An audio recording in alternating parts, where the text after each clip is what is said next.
Top of the morning, YouTube. How are you? Good? So just a bit of it on my phone here, impromptu video, because I was just showing something around the croft and then stumbled across something and I was just a bit like, ah. So fuchsia, easy way, lazy way to propagate fuchsia is this. Let me show you. So here's my container and here's all my cuttings. I've kind of tried and error with certain plants and stuff. Some plants are pretty easy. You can see this fuchsia here. I did try, I put it in the ground before, I shoved it straight in the ground, didn't take. And look, it looks quite pretty when dead. Really hard wood though when it's dead. Honestly, it would make good for the fire, I'm sure. But really kind of rigid. I'm sure if the gardeners can like relate, if you kind of dealt with Ceanothus, one of the hardest wood when dead. It's kind of insane, but nice plant anyway, regardless, fuchsia. So I had a pile of brush, put it down. I was meant to deal with it. You see there's kind of quite a bit of bits knocking around.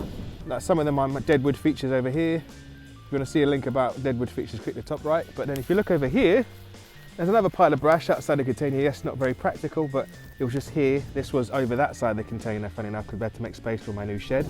But then look, this little fuchsia that's just been sat in the ground has taken. And I never actually looked up how to kind of propagate kind of fuchsia. I'm a bit kind of, I'm one of those, I mean, I try it the way I know. If it works, it works. If it doesn't, it doesn't. But I never knew this would take. So literally just put it in the ground or just pile it up. The grass has grown over it. There's leaves on it, like just about a year's worth of just growth, and the fuchsia is taken. So I'm happy to see that, and I will leave it here because in time this container is going to move onto that side again, and then I'm going to kind of create this and turn this into just like some lovely green space because strong winds come from there. So if I make this like, how deep? I'd say about this deep of just trees and just almost like a little food forest around the corner here, and it's going to go all the way down the end.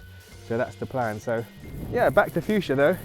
Easy way to propagate fuchsia, put it in the ground, and I say, or light it down flat, don't stick it up like how you would a tree or normal cutting, like so, like this, and then just put some soil on top, and then just pray it works. Well, there's proofs in the pudding here, like it's not totally submerged, and there's just like, there's old bits of like timber there and just stuff, just a nice brash pile. So, and then a good idea, you could potentially turn it into like a deadwood feature that's got growth, because it's not the end of the world if I know it's a dead wood feature, but again, it's not, to me, it's not the end of the world if kind of plants do grow for it, because it creates habitat, brings pollinators, and it'll be a nice place for them to stay in the future.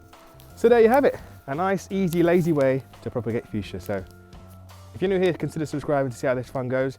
This is Vlogmas, and I'm having fun with it. So I'll see you tomorrow if you're from, I shall see. Well, start again.